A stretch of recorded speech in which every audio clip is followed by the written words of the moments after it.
Kids and cadets, welcome back to Tommy Time. Thanks for coming out and looking this yard machine over with me. It's a 5 horsepower Briggs-Stratton engine. I had picked this up a while back. I did an initial video on it. I paid $10 for this from one of my scrappers. The blade was bent on initial inspection, and it was missing one of the front wheel assemblies, the wheel and the adjuster itself. So I stole an adjuster off of a junk machine and then went ahead and put a new blade on it, a 22-inch blade. So the last thing we had to do was a carburetor clean, tank clean, and rebuild the carburetor, which I have already done.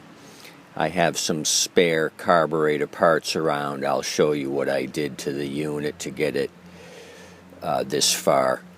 First off, I'm going to show you what fuel came out of the bowl.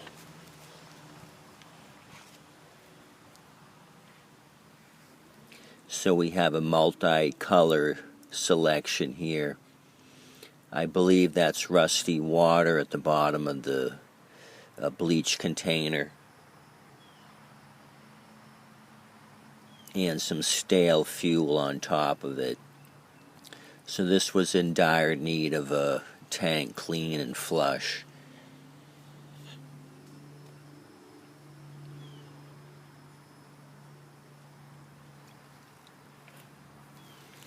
So what I've done already is put a new diaphragm kit in this carburetor, and I'll show you the process of doing that. I'll put a description below of the diaphragm kit of these Pulsajet carburetors. I love working on these machines. They're so easy to rectify. 95% of the time it's an issue with the diaphragm.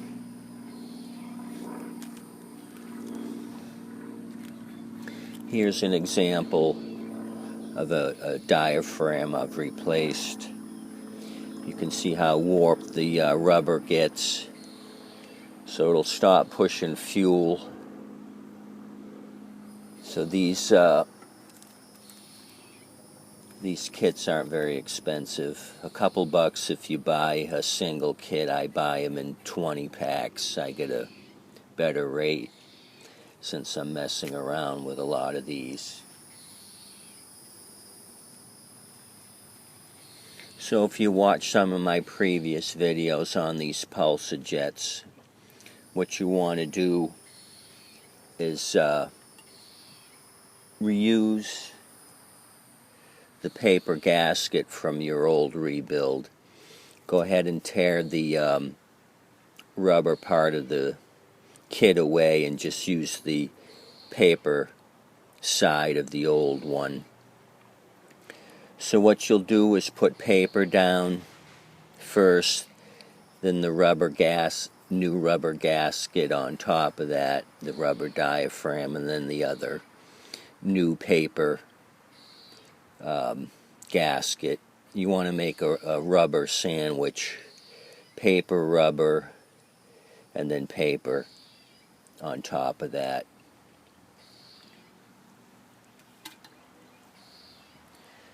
So that's that part when you're putting the new diaphragm kit on the carburetor. Prior to that, what you want to do to really clean this is remove the rubber screen. You'll see the brass wafer inside there. Grab some needle nose pliers, pull that wafer out,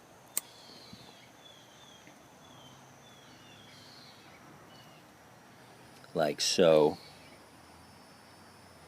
You see the slit in the plastic. This just comes right out of that slit. Notice the top of the linkage here. You want the two tabs right in the middle of that notch. That's how it goes back in. It doesn't go back in like that. That's a no-no. This is a no-no. You got the V here, the notch is in the middle. That's how it should go. That's your play of travel right there. That's removed.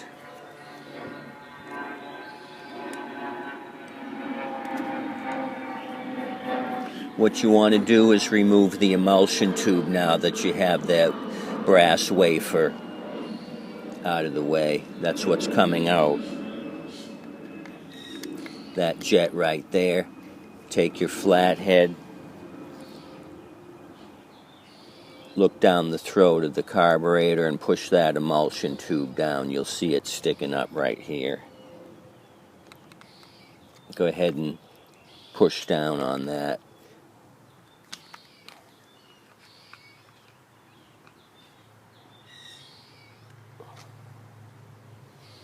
They can be stubborn. This one doesn't want to come out.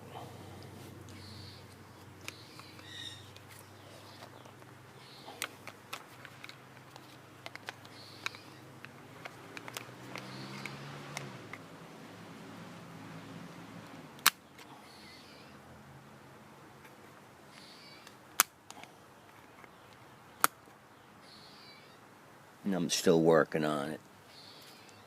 If I can't get it out, I'll just keep going. Yeah, this one's being a bear.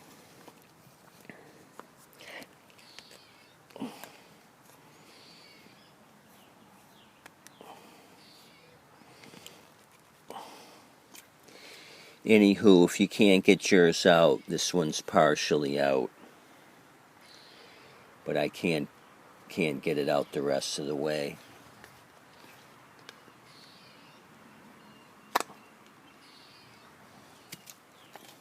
Take your pipe cleaner or tip cleaner and run it through the center, your smallest pipe cleaner. Let's see if I got one small enough here.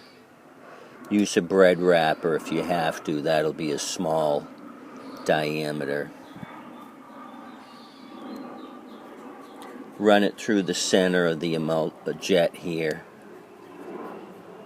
This one might be plugged up actually.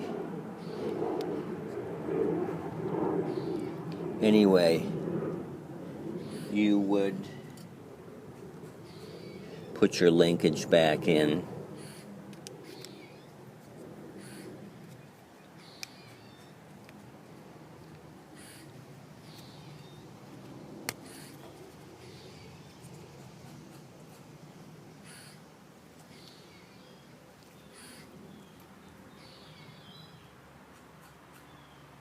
Grab your wafer, stick it back in the slit.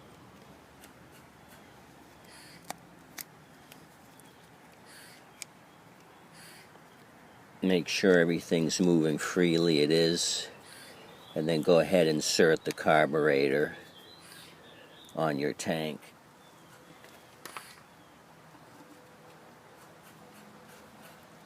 When you're cleaning out these, make sure this little reservoir is nice and clean.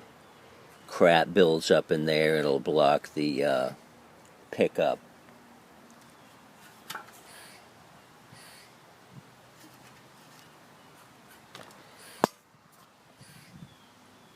It'll block the pickup here.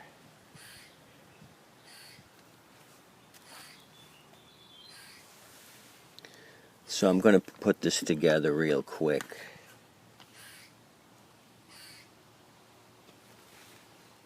I already have some fuel in the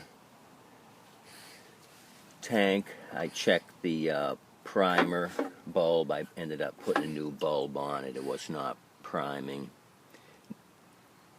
Now is a good time to check it with the carburetor off the machine. That way you can rectify it as necessary if it's not priming.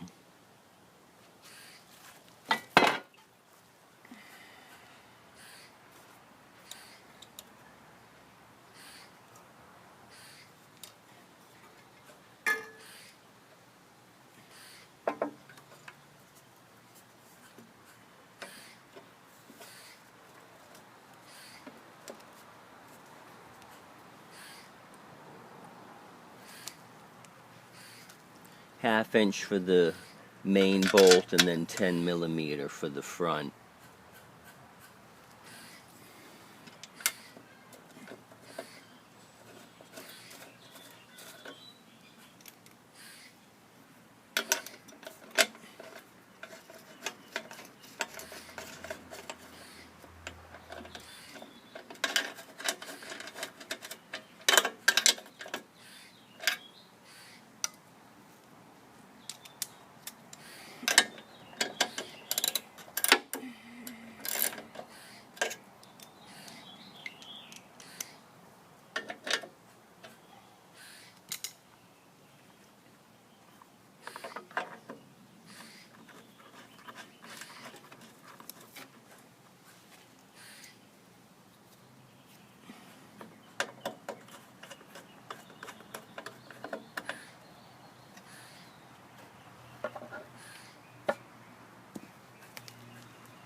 Okay, let me bring you back, and then we're going to try this.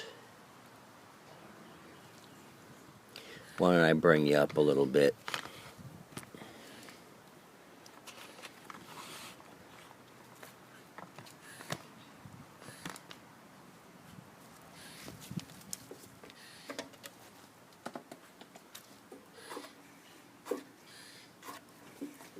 I felt it priming.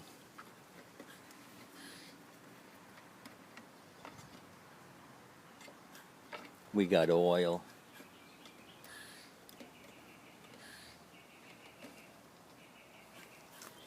The other thing I did is put this custom-made flap on it for the chute. That was missing the chute and the front wheel. So that'll keep anything from getting in the way of the blade.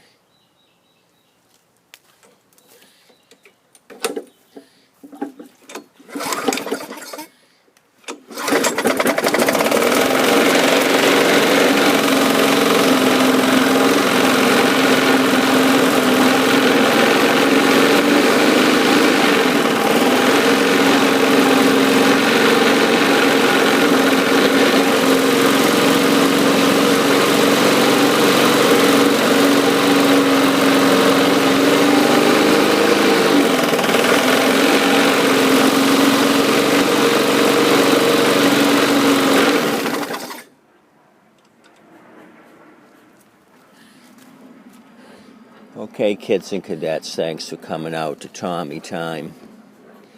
I'm going to push this one aside, start another project. 2010 yard machine, 5 horsepower, 22-inch blade. Have a good day today.